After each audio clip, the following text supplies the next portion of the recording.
Alright, today we have a beer coming to us from Terrapin Brewing Company, which is out of Athens, Georgia. We've done a couple of beers from Terrapin.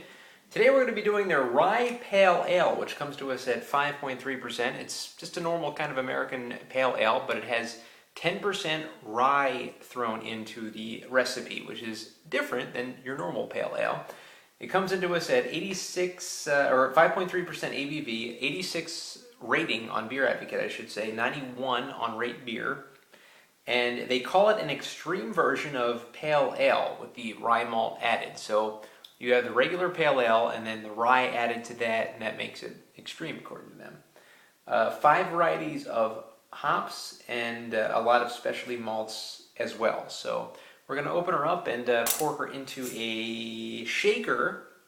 They say a lager glass. I don't have a lager glass. I have a Hefeweizen glass, which is like a large version of a lager glass. Hefeweizen glasses usually hold a pint or more. I think lager glasses hold only 12 ounces. It's like the rule. So I did not use a Hefeweizen glass for this one. So we're going to pour her into this shaker.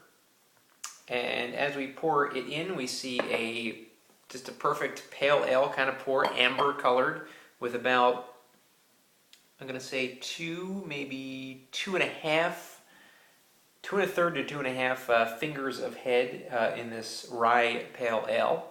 And we'll get the aroma now of Terrapin rye. I'm getting a rye flavor to this beer, or rye aroma, I should say. It's like a very subtle pale ale that's more along the lines of hops than anything. Very earthy, very woodsy, earthy kind of smell, if that means anything. Seems like it's a beer of the ground.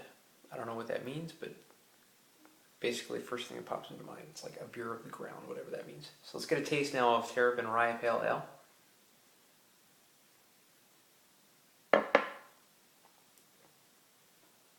Whoa. Tell you what.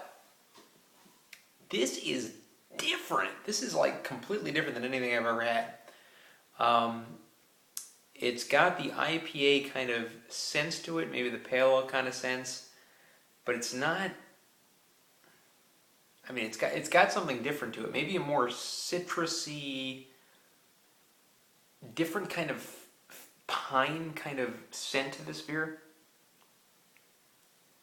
It's definitely a more dank beer than other kinds of beers of its style. Maybe it's the rye. It's got to be the rye. Not me. There's no maybe about it. It's got to be the rye. I really like the taste of this beer. It's really different. It's really earthy. It's really it tastes just very natural.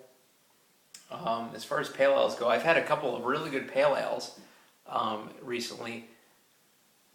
Man, I'm gonna have to give this. I'm gonna give this a 9 out of 10. This pale ale is blowing me away. I never knew that pale ales were the style that could produce some beers that would blow me away, but this one is blowing me away as well. The Mirror Pond, as well, from Deschutes, blew me away. That's the one I was thinking about. Mirror Pond is great. I think it's the standard of all pale ales, but if that's a standard, this is close to it. So 9 out of 10. Yeah, great aroma, earthy aroma. Unique aroma. It's got to be the rye. Appearance is great. The head is, kind of a normal head that you'd see on a beer. But I'll tell you what, the taste of this is just a great earthy kind of taste. So unique and in a good way. So 9 out of 10. Thanks.